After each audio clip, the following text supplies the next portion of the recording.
Welcome back to the Panthers.com video mailbag presented by CEENTA. Staff writer Max Henson here answering your questions ahead of Carolina's Week 7 trip to Chicago.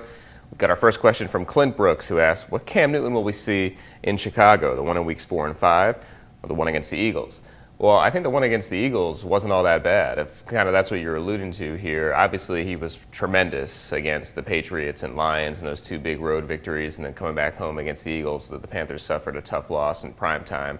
But it wasn't because of Cam Newton. That guy played incredibly hard, was this team's entire running game. They could not run the ball aside from Cam Newton, who had about 70 yards. And in the passing game, yes, there were some errant throws, but by and large, I mean, he was the reason they were in that game. There were 3 interceptions on his stat line. Of course, one of them he'll definitely take the blame for the miscommunication with Kelvin Benjamin, but the other 2 were not on Cam, and we all know and understand that. He took accountability for them, which I thought was impressive, but by and large, I thought Cam Newton played well enough for the Panthers to win that game. He needs support from his supporting cast. They need a running game to provide this offense some balance, and not just from Cam Newton's legs. They need it from those running backs, the wide receivers, tight ends. Everybody around him needs to step up in order for this offense to have more success. So I thought Cam played well Thursday night, aside from a couple throws he'd want to have back. I know people want to see the performances that you saw against the Patriots and Lions, and in order to do that, I think it's the supporting cast that's going to need to help in a big way.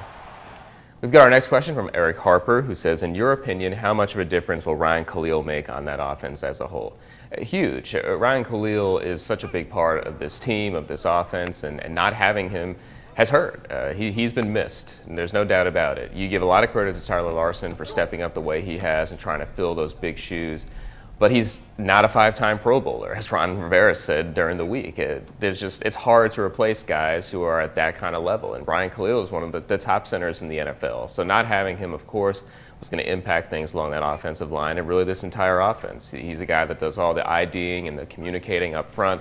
That helps set this offense up for success, both in the run game and in pass protection. We've talked at length the past couple of weeks about Carolina's struggles running the ball. Talked about it in the previous question. I think Ryan Khalil, if he's able to come back soon, would obviously be huge for this running game. Just to have his presence in the middle, help set things up.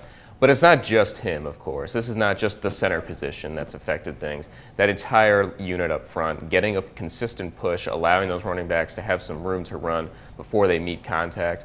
That's the main thing here. We talk about this running game trying to get back on track, but certainly Ryan could help those things.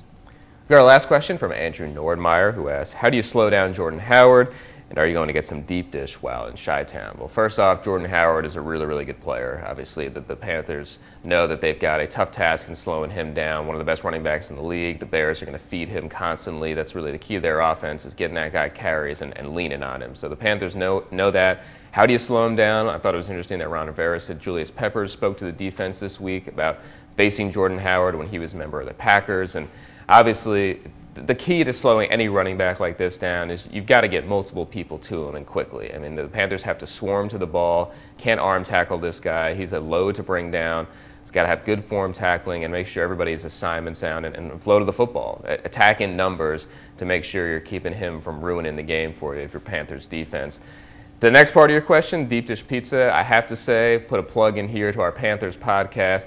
My friend Brian Strickland and I talk at length about Chi-Town's Deep Dish Pizza and maybe reveal some interesting thoughts about it. We have 2 different takes. So I would say iTunes, Panthers.com, check out the podcast for any questions you have about our thoughts on Deep Dish Pizza. Your answer is right there.